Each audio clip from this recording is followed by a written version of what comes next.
Hey, everybody. Welcome to another episode of the Off TRAQ podcast. Today, we're going to talk about the most recent U.S. Open winner, Wyndham Clark, surprising note that came out from the governing bodies on the golf ball rollback, and the tour finally putting together a shot clock. Maybe, we hope, we're not sure yet. Also, we'll be taking a hard look at some of golf's most famous rituals and debating if they're overrated or are a staple of the game. But before we jump in, if you're a fan of golf, and we think you are because you're here, or if you like talking endlessly about equipment or debating swing tips, then you've come to the right place. So do us a favor and hit like and subscribe. Share us with your friends, and anyone else you could think of. And don't forget to visit us at trackgolf.com. Yeah. And by the way, to all the dads listening, a happy Father's Day. Yesterday was Father's Day. We're recording today, Monday, on June 22nd. Would you do anything special for Father's Day? Father-in-law and my brother-in-law and I get to celebrate Father's Day all together. So we went over to one of their places, did some Korean barbecue at home, and had a small army of babies running around the house, which was fun. What did you end up doing? My wife asked me, what do you want to do for Father's Day? And I realized this is an answer that a lot of fathers told me that they answer, which is nothing. Yes. I don't want to do anything. Just leave us alone. 1,000%. So I just stayed home. My mom was in town, and so she helped watch the kids a little bit. The kids got me, I don't know if you can see right behind me, but it's a flower bouquet made out of golf clubs. And so that's what that thing is right behind me, which I thought was kind of cool. That's amazing. Wait, did they make it or did they just buy that somewhere? Because now I need to know. I'm pretty sure they bought it from somewhere. Okay. I would be very impressed if Julie spent the time actually making this, but I'm pretty sure she bought it. With two kids, one of whom cannot walk yet. So, all right. Well, our first question of the day we're going to dive into is watching the tour making you a worse golfer? And we've talked about this in a lot of different ways, where golf is one of the only sports where we get to do some of the things that the professionals do. The equipment, the courses, and every once in a while you'll hit that one amazing shot that keeps you addicted. But the pro game and the way that amateurs play doesn't really overlap as much as it used to, right? Meaning the pros have gotten so good. The equipment is so tuned that what they do is so far away from the average amateur that if we try to emulate them, we're only hurting ourselves. Do you believe there's anything there, or do you think that this is just an excuse for people not being able to hit a flop shot? Well, we've shared this in the past that male golfers should actually watch the LPGA, especially if they're watching it not for entertainment, but if they're actually watching it for golf tips, right? Or try to mimic someone's game. I think LPGA players are much closer to the swing speed that amateurs have. And even the course length is a lot closer to the lengths that most amateurs play. So they should watch the LPGA. And if you're watching the PGA to try to mimic those golfers, then yeah, I absolutely think that is a really, really bad idea. Do you think a lot of golfers watch the PGA Tour thinking that they can, man, as I'm saying this, I'm I watch the PGA Tour and I feel when I see something, I'm oh, I can do that. Right. Not all the time, but 1 out of 10 times I could do that. 100. Well, so to answer your question simply, yes, I 100% believe people do that. But I think the effect might actually be more subconscious, right? So not just hey, can I do that? Yes. I think a lot of it is we see golfers taking cues because they think that the tour is the way that golf should be played, right? And I think the most telling is when you see somebody who's not a great golfer, and this is no disrespect, maybe not even a good golf putter, but they're gonna take a good 45 seconds to a minute because they're taking all of their practice swings and they do their waggle and then they line up the putt from every angle. And yeah, you should look at the putt from not just down the line of the putt, but especially from the other side. But there's no need to crouch and look at it every single way and, pace it off and aim point. I've seen people aim point and they don't even know what aim point is, right? So I think there is this element of quote unquote supposed to that people take. And I think that is actually really, really harmful for the game because they're doing things based off of, they don't even know why. It's so funny because I played last Friday and I just had the itch. I needed to play golf. So I'm sorry, Ro, but I went and played by myself as a single, which I haven't done in a really long time. And I, luckily got paired with some really cool guys. But the group in front of us was like that. They were guys that were dressed nicely and they didn't play very well, but they approached the game like they were a PGA Tour player. And one of the things that we were talking about with our group was actually on the greens, because we talk about get ready to hit your shot when it's your turn. But for them, they were just standing around, not doing anything until it was their turn. And then they would pace it out. They would try to read it from multiple angles and practice putts, and then they would finally hit their putt. And we were just driving us crazy because we were playing Twilight, and I needed to get home by a certain time. And we were like, we're pretty sure we can get through like 15, 16 holes. This is what we said at the beginning of the round. Right. I went home after 12, and that I was like, thank goodness at least I got to 12. At the pace they were playing, I thought we were going to play like 9. But no, I think this is triggering me. What you were just saying brought me back these memories from last Friday. But aside from that, though, like the actual game itself, do you think that hurts like amateur golfers? Because the one thing about the pros, I would say, is that they hit great shots. Amateurs are about avoiding terrible shots. So there's a stark difference just in our capabilities, right? But do you think that a lot of amateurs watch the tour and they're like, yeah, I could hit that great shot, and try to go out onto the course and actually do it? I think they lie to themselves a little bit. I think everyone's a little delusional. And I think your assessment of like, I could do that 1 out of 10. I think the average golfer is maybe a little bit more optimistic about their own game than 1 out of 10, right? Because here's the thing, we've heard this. I've said this, right? In hindsight, I am ashamed that I've said this, but I still stand by it. But you have heard almost every single golfer that's somewhat decent at the game say, hey, if I had the money and the time and the wherewithal to go and practice for X amount of time, insert everybody's own personal X amount of time, I can make it onto the tour. Like, have you ever thought that? Be honest. I think I said that last Friday. No, I'm kidding. I've definitely said that though. Like at some point in my golf career, probably a lot. It was when I was a lot younger. But I absolutely said if I could just practice 8 to 10 hours a day for 5 years, then I think I can. I think I was a little bit more realistic though. I didn't think I can get on the tour in 5 years, but I was like, I think I can at least make it onto like the Corn Ferry Tour. But either way, right? You told yourself that story, and I would say 5 years is actually way more lenient than what I've heard most people say. Most people I feel like I've heard be like, oh yeah, if I could just like wake up and all I do is golf and I have access to unlimited, playing and balls and whatever, I could be a pro in a year. And I'm pretty sure I've said it in like that exact time frame too, right? And agreed, it was when I was much younger. Like at this point, it's like, can I get good enough that I can make the Champions Tour by the time I'm 50? But again, I think this kind of goes to the fact that, what we were just talking about. Do people turn on the TV and say like, hey, I'm going to mimic that? No, do they turn on the TV and they say, I'm not too far off from that, right? Like it's such a small nuance, but I do think that a lot of golfers, especially the ones that are more into the game and watch a lot of golf, right? Because you also see a lot of bad shots and mistakes when you watch pro golf. So it kind of like makes it feel like it's attainable. I can do it, or I should be able to do it. And in reality, I don't think it is. I don't think it's attainable for 99.99% of the world population, which is why there's only 100 something odd people that can sustain a living as professional golfers. Yeah, I think the data point that I'm being reminded of was it last episode where we talked about what percentage of players actually make certain handicaps, and getting to scratch was a very, 2%. Very low handicap, right? And being plus handicap is even less than that, right? But I do understand how watching the tour gives some people hope. Like that is what the game is supposed to look like. And I'm going to try to make my game look like that. Yeah, I think I said it, as I said earlier, the biggest challenge is that when you watch the pros, they aim to hit great shots. And for us as amateurs, we should be aiming to avoid terrible ones. And I think that's the biggest thing. And yeah, even on Friday, I played really well. I was shooting 4 over through 12 holes, but one of the strokes that I ate was because I tried to hit a flop shot, and when I really didn't need to.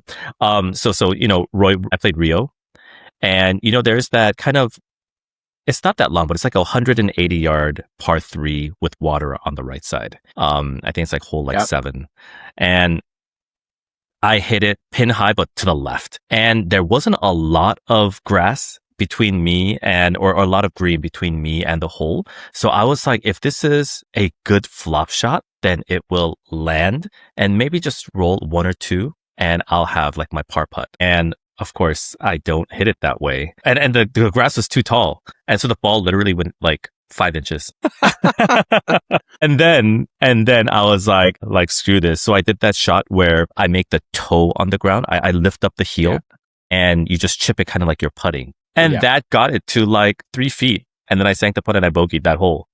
No. I was like, if I just did that the first time, then this would have been a par. And I would have been shooting 3 over through 12. Oh, no. But first of all, I know exactly what your hole you're talking about. That it is number 7. Also, that if the pin was tucked, it's not like it runs away from you so hard that you need to hit a flop shot. But I do think it brings up a good point. Like, if it wasn't for professional golf and seeing people pull that off, like, would it have even entered your golf vocabulary, so to speak, to even try to pull off that flop shot? No, and you know what the image that I had before I hit that shot was Tiger hitting that flop shot on that downhill. I know exactly what shot you're talking about. With Ricky Fowler in all decked out orange standing to his left or to his right, because I was like, oh, like it's similar to that hole because, you know, there's a huge bunker at the end and then there's water. Of course, you know, like the ball doesn't roll that much, but I had that image, that scene in my mind, and I'm like, I'm going to execute this shot. And then I ended up not executing it. I love that because that's one of the call outs, right? Like that shot, the high spin flop off of either a really dense lie or a really tight lie. And the tight lie might be worse, right? Like when you're on the fairway. But then there's the other shots that I think have, like, I try these almost every round, right? So the other one is on decently long par 5s going forward in 2. Oh, yeah. Right.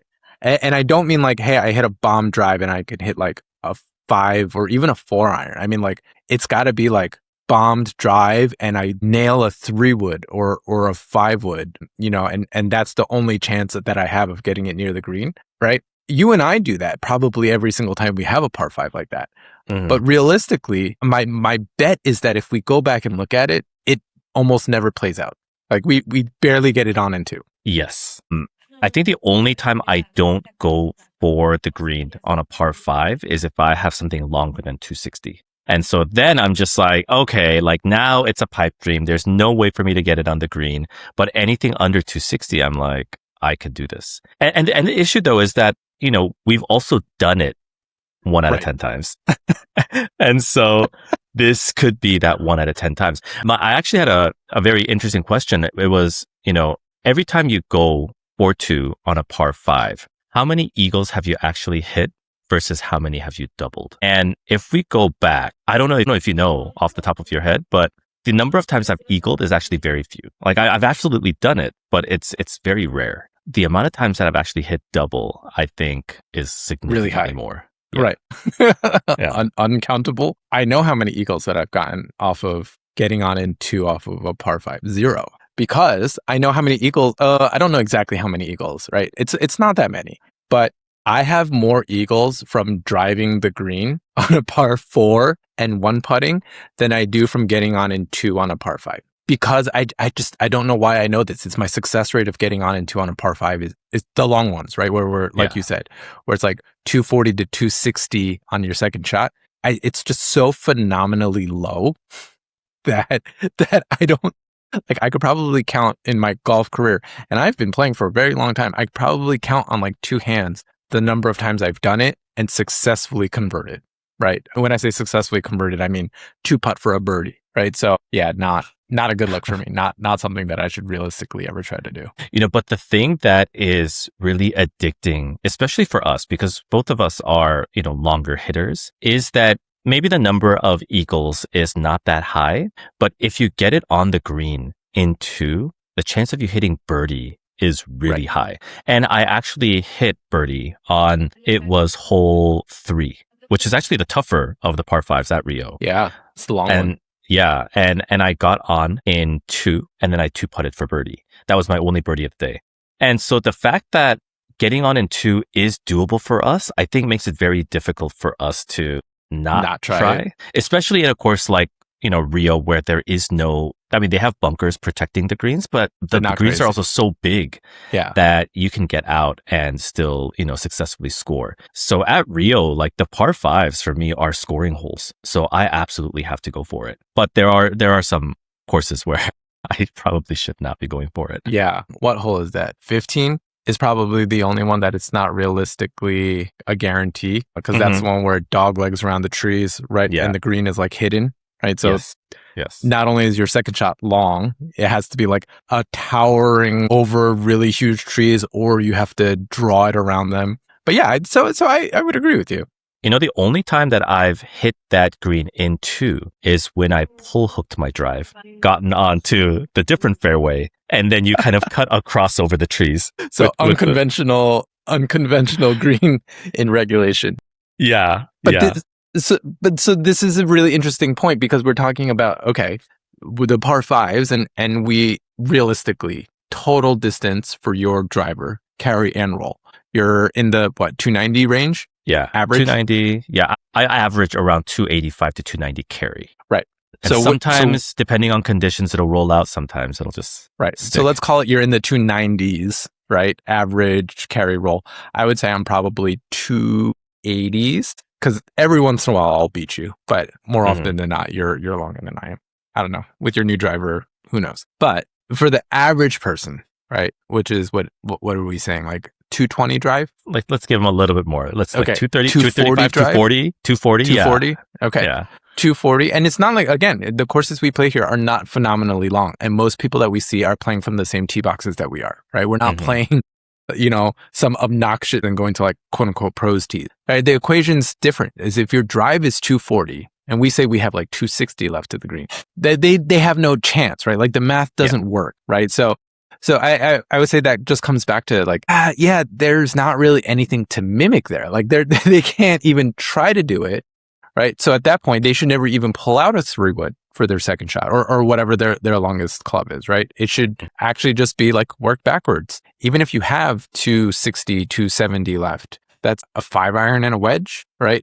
Maybe, if that. And so the way that we see the game being played should not be aspirational, I think, again, is the question at hand. The other 2 shots that I think we see fairly regularly, and I think one of these is going to be very debatable, is bombing the driver on tight holes every single time, right? So like without fail, it's a little tight. Maybe it curves a little bit. Doesn't matter. You pull out your driver. The pros, even with their misses, I would say, are so accurate that the risk to reward ratio still makes it worth it. Not so much with the average amateurs, but I feel like you're going to have a difference of opinion on that. Yeah, because for me, it's pull out the big stick.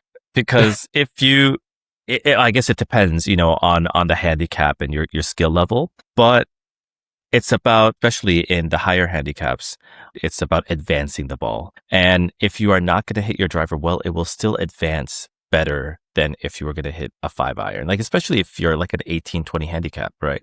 You're not hitting long irons well. You're not going to pull out a pitching wedge or like a 8-iron, right? And so I still think you got to pull out the driver in most. And the thing about the pros is when you miss the fairway, it penalizes you so much. In our courses, it's a marginal penalty by missing the fairway. And so I still think that you got to pull the driver. However, today's going to be like a rehashing of my Friday round. There's the whole, I think it's hole 5 after the second par 5, where it is very narrow. And we always talk about, do we hit a 4 or 5-iron or do we just hit a driver? Or for you, sometimes you even pull out your, is it 5-wood? I pull out my 5-wood, yeah. Yeah. This last week, I pulled out my 5-iron. My driver just wasn't, there was something off about it that day. And obviously I also haven't practiced. So I pulled out my 5-iron and I scored about the same as I would if I pulled out my driver. The one thing I think about public courses, especially Southern California courses, and I was actually thinking about this as I was playing, is that even if you miss the fairway in public courses, you still have a second shot from potentially like another fairway. in some courses that is not available. I'm thinking of like a course like Industry Hills, for example, here in Southern California, where if you miss your OB, right, there is no second shot. Right. But in a course like Rio, where everything is so tight, you can still hit from the fairway of another hole. And so I guess it does depend on the type of course that you're playing. But for that hole, I've decided that day that I'm just going to hit my driver from now on. I'm never hitting my 5-iron ever again, because there is always a reward of a shorter second shot, because it is a pretty long hole, especially for a 5-iron. If you hit a 5-iron, you have another, 5-iron in, right? Yeah. Yeah. And so I decided I'm just going to hit driver. And if I miss, I'll just have to clear the trees or go under the trees. But I think that gives me a better shot at hitting par on that hole. So yeah, driver all the way. I think you bring up a really good point, though, because that is symptomatic of the courses that we have available to us. Right. But if you look at a lot of the courses around the country, either, the desert type courses where, miss shot and you're in like a ravine or like in a cactus somewhere, or more interestingly, courses like Shinnecock, right, where they played this past weekend, which are links like and or links adjacent with the not a lot of trees, but a lot of really tall fescue. Right. There's a course like that I grew up playing on. It was links adjacent, meaning it was still in the middle of the woods, but there was not a lot of trees on the actual course. There was a lot of really, really tall grass between the holes. And the design of it was so that it simulated, like a links, like there was all of the rolling hills and a lot of wind and whatever. And your penalty wasn't that you were going to be like, maybe I have to hit from behind this tree. Your penalty was like, I have no idea where this ball is. Like, I saw it land right here and I don't know if I'm going to find it. You might come out with like 7 other balls that aren't yours. And all you did was take like 2 steps into the fescue. But that's where like my shaping of the game might be a little bit different, because when I think penalty and being a little off, immediately my question is, oh, did I lose it? Am I eating a stroke? Right? Because the default pattern for me is like, oh, I lost the ball. Like, it's gone, right? Like I don't know where it's going to be. Do you think that playing in Southern California, and because we have thinner, quote unquote, rough and more accessible, being able to play from like the next fairway over, has shaped your playing at all? Oh, probably. Absolutely. And even here, there are courses where I wouldn't pull a driver all the time, but majority of the courses, I think the layout allows us to advance the ball as far as you can. Even if you miss, there is a recovery shot available. But, that does bring up kind of another point that I do have, which is the difference between pros and amateurs, which is that pros can recover. If they hit a bad shot, they recover. Amateurs, we have a tendency to compound on our mistakes. Yeah. And so, because for a pro, they'll miss the fairway. They could be under a shot, but they will hit those like amazing recovery shots. Jordan Spieth, I think, is one of like the recovery masters, because his like shot off the deck is so horrible and errant sometimes, but his recovery is amazing and he still somehow pulls off a par. We think we can do the same thing, but for us, we miss the fairway. We try to hit a hero shot, it hits a tree and it bounces back exactly to where your previous shot was. What are you going to do? You're going to reload and try the same thing. And before you know it, you have a snowman, right? Right. And so amateurs have a tendency to compound on these recovery shots. But I think that is the one area where you look at the pros, and instead of just punching out and playing for a bogey, you do think that recovery shots are available to you as well, because you've seen it on the tour so much. Yeah. And I've said this so many times, right? Like, every shot is a chance at glory.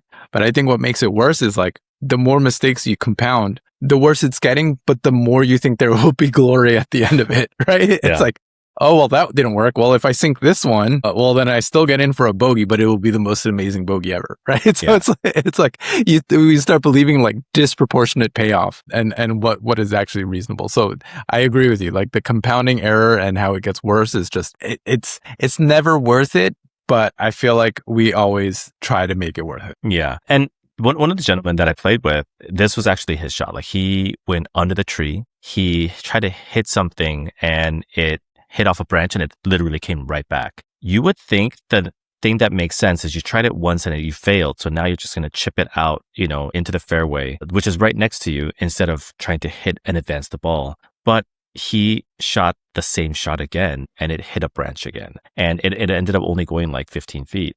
But I think there also is a mentality for amateurs. This is a little bit of a side off topic, but once you try it, there is a little bit of, okay, I've given up scoring on this hole, so let's just try to hit an amazing shot. Pot And committed. yes, I see this like so much in amateurs, and maybe watching the pros have a little bit to do with that. I don't know, but yeah, I realized that actually happens, and it was actually very interesting, playing with people that are not your normal playing partners, because I think we are so used to each other that the little things that we do just become natural. Like, oh, this is just Roy being, Roy, this is just Charles being Charles. But when you are playing with brand new people, I think everything is a lot more heightened, and it's like under a magnifying glass. So I recognized a lot more of these patterns that amateurs play with, which I don't think I noticed as much in our friends, even though we do it and our friends do it. Right. That's actually really interesting. There's one other thing that I thought of, which may actually hopefully influence whether or not our listeners will go for the shots that they see on TV, or if maybe they'll try to play it a little bit differently, which is the tour players can actually take significantly bigger risks because they have a gallery that will go find the ball for them. That's whereas if we lose a ball and we're more than 200 yards away, we have no idea where it is, right? So they're always going to be like 9 out of 10 times they're going to find their ball. Right. And we're not going to. So I think that changes the risk reward situation a little bit too. So just keep that in mind for our listeners out there next time you're about to tee off. Is there somebody out there that's watching where the ball is going to land? Because odds are, and on the tour, even if they're in the same boat, they're going to find the ball. Hey, everyone. Welcome to Off TRAQ, where we talk all things golf from an amateur point of view.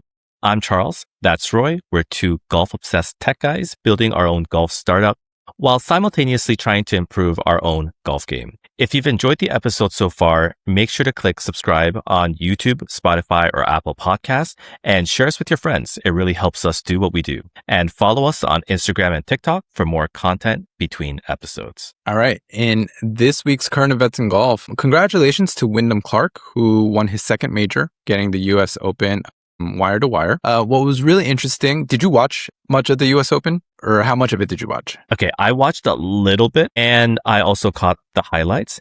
And I don't know if you felt the same way, but something was a bit off about the US Open.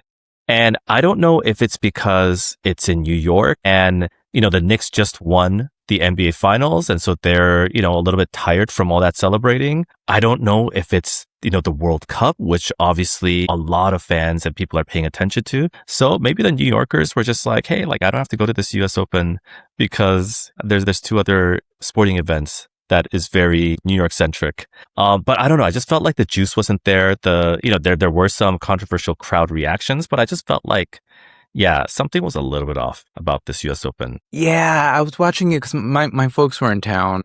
So we were watching it Thursday and Friday. Man, it was just the opening round. So it was a little bit more where are people going to play out. But I agree with you. It felt a little boring, uninspired. Mm-hmm. I don't know. I don't know what the word, maybe uninspired. That might be the word that I'm going for. Where like, yeah, there was people ejected on Sunday for heckling. And then obviously the guy who won, there was a whole rules controversy where he took a drop and he was like moving grass. And I think it was considered like bettering his lie or something like that. But even with that, I also felt that way, and I love watching the majors. So for me, there was something uninspired about this year's. And maybe you're right. Maybe it is, there's the World Cup. We just came off of a great NBA Finals. Yeah. I mean, how do you feel about Wyndham Clark though? He is, I could understand why people don't like him. And I don't know if you remember, but do you remember the Oakmont thing where he missed the cut at the 25 US Open and he like damaged the locker room? And so yes. I feel like golfers are a bit moralistic where they'll forgive bad golf, but they don't forgive disrespecting the game. And that includes the clubhouse. And so I think there's a lot of people that still have not forgiven Wyndham Clark for Oakmont. And he is emotionally a bit more reactive on the course. He's visibly shows his frustrations. He throws his clubs. There's temper, body language, outbursts. And so I think, again, golf fans tolerate emotion when it looks like passion. But when it looks like entitlement, think they, again, become very moralistic. and punish the golfers. So I could understand why a lot of golfers don't like Wyndham Clark. Yeah. I mean, for me, Wyndham Clark is just, he's in the same category that I put Sergio. Just overly emotional and not that impressive. And I mean, that said, he won his second major. So, I guess it's still congratulations to him. It was really weird, though, that it was the first time at a golf event where it wasn't the Ryder Cup, where the fans were rooting for someone to lose. Yeah. Most times they root for someone to win, right? But I don't think I've ever seen an instance where people are like cheering when he hit the bunker. Like people are heckling him to mess up. I don't think I've ever seen that. Have you? Yeah, no, not at this scale. There's always heckling, right? There's always a little bit of heckling, like people, don't like certain players or whatever. But then usually I feel like they're just not following them, right? Like you go follow the golfer that you want to watch versus it being like active heckling of somebody you don't like. But yeah, that's weird. I don't remember recently having seen that. But in other news during the week, and very surprising that they came out with this because I feel like we just talked about this a few weeks ago. The USGA and the R&A said in the middle of the US Open that they're quote unquote reevaluating the path forward on the distance rollback, shifting away from the phased plan that they have today. No definitives yet, but this is quite possibly one of the longest rollout plans and also one of the most polarizing rollout plans. Do you think that they're now caving to all the pressure, or do you think this is just another flavor they didn't really know what they wanted? I think the tour coming out and saying we're not sure if we're going to partake in the rollback or not actually has a pretty big impact. And this was already a couple months ago. And remember when the news came out, we were both surprised because the tour has never had a separate stance. And so I think it's a lot of the tour, again, wanting to become an entertainment product. And they know distance makes it more entertaining. And that's what allows younger audiences to engage. I thought it was a stupid idea from the get-go, both from a league perspective, but also from just the fact that athletes are just better athletically today than they were years in the past. So yes, the ball technology has gotten better, club technology has gotten better, but I still think that now you're trying to diminish the improvements to the body that golfers have made. And so I thought it was a stupid thing to start with.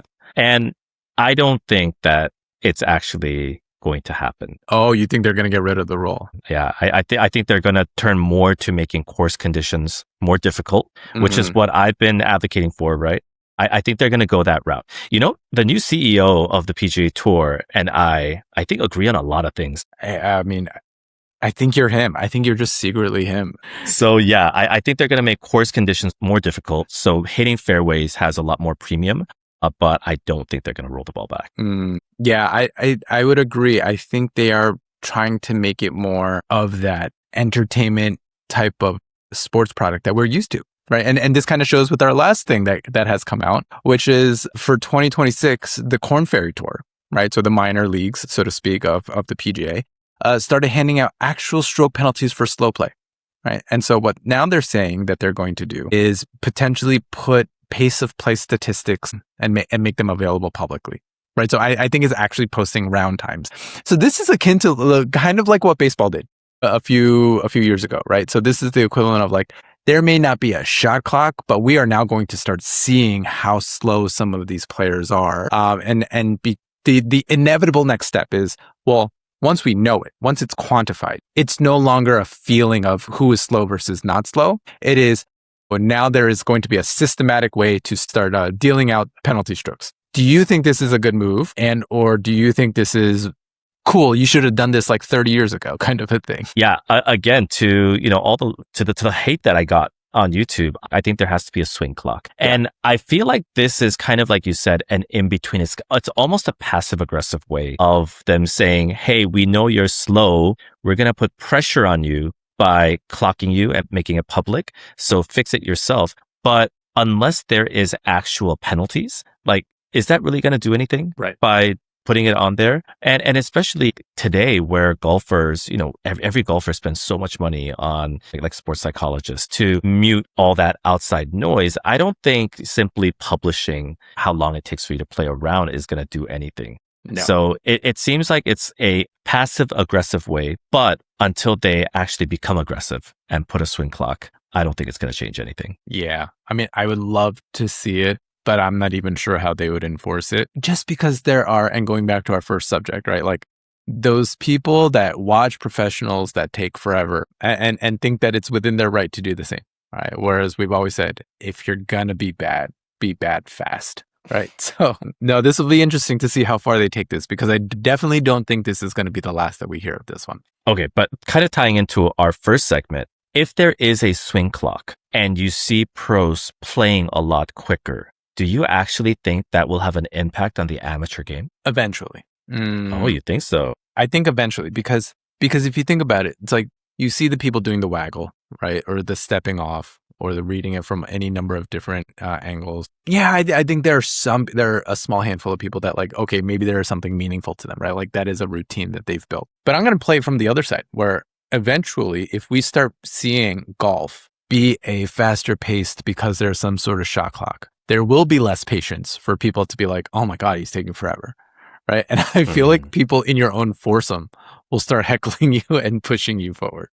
Right. So long time coming, but I think that will turn into social expectations of like weekend amateur golf being different, where it's no longer you're out there luxuriously and you could do whatever you want. And, that's the way that you see it played. I think it is the way that you see it played is a little bit faster paced. So that's what will inevitably be expected. I mean, if it's going to have an impact on the amateur game, I think they absolutely need to enforce the swing clock like ASAP. Yeah. Especially in the greater Los Angeles area. Please start doing this now. As always, today's episode is brought to you by TRAQ Golf. TRAQ is a trading system designed to help golfers practice with real feedback instead of guessing. The TRAQ spray shows your exact strike and low point on turf or grass, while the blueprint gives structure to your practice sessions and drills. Together, they help practice with more intention so you can actually improve faster. Check us out at traqgolf.com. That's TRAQ golf.com. So for our last segment, we're going to play a little bit of overrated or underrated golf edition. Right, so I'm going to name a few things that have become staple parts of the golf game, especially for our amateur friends out there. And you're going to tell me, do you think it's overrated, meaning we don't really need it anymore? Or is it underrated and is absolutely a part of golf that is sacred and a tradition and that we should hold on to it for everything that golf is worth? Okay. So obviously this is a very serious topic with very, very serious things to debate. Any questions before we get started? I think I got it. Okay. So first one, overrated or underrated? The halfway house hot dog. So traditionally the hot dog that everybody gets at the turn. Overrated or underrated? It depends on where, because at some places it's so good. And at other places, it's an overrated gas station hot dog, right? So this is very, very dependent. However, for me specifically, it is overrated. And the reason it is overrated is because I have a tendency to judge so many like hot dogs just based on Costco hot dogs. Number one, hot dogs at golf courses are ridiculously expensive. And number two, at most places, it is gas station level hot dog. And so I'm going to say it's overrated, but I also don't like to eat when I play like any sports. I think I perform better on an empty stomach. Oh man, I'm going to have to take the opposite. Just because for me specifically, it has been such a fundamental part of how I play golf. So I grew up in New Jersey, as I've said a million times. And one of the courses that we would play all the time in rotation was Rutgers Golf Course, a part of Rutgers University where I went to school. And I don't know what it was, but their hot dog, and they had this like salsa onion mix thing that we would just like slather on these dogs. And it was so good. Like, was it healthy? No. And then one day my buddy's wife was like, hey, you guys are supposed to eat like one hot dog every 6 months, not one hot dog every 6 days, like just from a nitrates thing. So we stopped, but it's like, for me, it has such a fond memory and it's just like something that I always expect to do. So I'm going to say the halfway house hot dog is absolutely a sacred ritual that should always stay as a part of golf. I mean, your hot dog actually sounds good. And for people, that live in LA, like when you're walking out of like a Lakers game and there's all those hot dog vendors, like those hot dogs smell so good. Yeah. However, there was a recent study, I think it was the University of Michigan, that said for every hot dog you eat, it costs you 36 minutes of your life expectancy. Oh God, then I'm going to go very soon. All right. Never mind. Maybe we get rid of the halfway house hot dog. Okay. Next one. Overrated or underrated, the mulligan, the breakfast ball. Is it harmless fun between friends or is it a reason you don't know what your real handicap is. I think that the mulligan is underrated. And the reason for that is because when you're playing with your friends, most of the times they don't get that practice session before anyways, which they should. But I feel like it just allows you to make a little bit of mistakes, levels the playing field a little bit at times. And, there are times where like you and I go through, because we usually give our friends one mulligan per 9. And there are times where we don't use a mulligan, right? Yeah. And so Most of the time, at least with our friends, I think it is, it's underrated because we don't use it all the time. We're very good with it. I think it's fine. For the general public, I like to think that it is overrated. Yeah. Again, referring back to the group in front of us last Friday, I think there was one guy who hit like 6 mulligans through 9, and Oh my God. I was gonna go say something, and then I stopped myself just because I was playing with random people and I didn't want them to think I was an uncool guy. Plus, they're gonna find me on YouTube and be like, "That guy was a jerk." So I held myself back. Well, YouTube already thinks that about us, so I'm gonna say mulligans are overrated. Even though we do it with our friends, but to your point, we barely use them, so it's like, what is the point? I will say, however, breakfast ball, right? So the first ball off of the tee box, off of the first tee box, that I think is sure, call it a false start. You didn't really start your round yet. You get to try again. It's a fresh new round. I think everybody deserves that much. But other than that, no. The mulligans, they gotta go. Especially to your point, when you see somebody taking a mulligan on like every other tee box. Okay. The pre-round range session, overrated or underrated? Pre-round range session is underrated. I feel like everyone needs a pre-round range session. And I think doing that will allow you to, number one, play better. But also, I do think that the pace issue happens less if you have a pre-round range session because you're not going to fix anything at the range, but it's really good for finding out what miss is going to show up for that day. And so if you go with that mindset and whatever you're doing, this is your miss. Although for me personally, I do like to find my driver at the range because the driver has nothing to do with like the turf interaction. Even though now, you have TRAQ, so your turf interaction. In the past, I didn't rely my iron shots or my wedges from the range session at all. But the driver was where I could just hit 10, 15, 20 drives and I can kind of find my swing. And whenever I do that, I drive better for that entire round. Because without it, I'm spending the first 9 holes looking for my drive. And then it shows up in the back 9. So I heavily underrated for this one. Yeah. I'm going to go with, and I swear I wasn't planning this, but I was actually thinking the same thing before you said it. The pre-round range session, just on its own, overrated. But if you do it with TRAQ, underrated. Because I think there is, and I swear to God, I'm not doing that. I wasn't just doing this as a plug. Because I remember times where I thought I was striping it at the range and I would go out on the course and it turns out I wasn't, right? I was like chunking it on a range the whole time. And then I would be doubly frustrated, right? Because then I would be like, I was just hitting it well. What is going on right now? But if it's a range session that you actually know what you're doing because you're using TRAQ, that's a must keep, right? Like, why would you ever play golf not that way anymore? Okay, the next one, overrated or underrated, matching head covers. Wow. Nothing lowers your handicap less than $400 worth of matching accessories. It is so overrated. It's so overrated. And I could see, especially in LA, with there being a culture of fashion and just general golf culture going around, that you do want to have something that looks great. It's also a huge deal in Korea, right? Where dressing up and what your bag looks like is like half of your golf game. Right. And so I could see why some people do it.